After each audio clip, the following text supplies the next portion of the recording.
Welcome to Kenton's videos. Enjoy the video. You start by confirming your PowerPoint version and update state, because many errors stem from mismatched builds. Next, you create a backup copy of the presentation so you can experiment without risking data loss.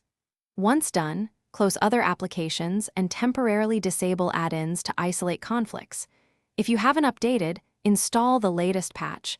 That often fixes known faults. These first steps let you proceed safely and quickly, and they reveal whether the problem is file corruption, add-in interference, or outdated software.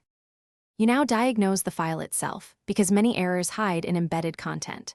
Start with File, Open, then choose Open and Repair.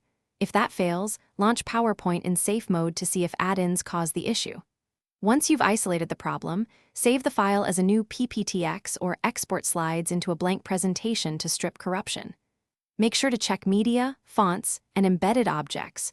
Remove or replace any large or unsupported item, since those frequently trigger crashes or save errors.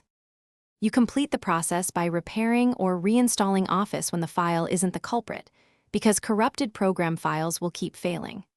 After repair, run updates and test the presentation on another computer or user profile to confirm whether the issue is environmental.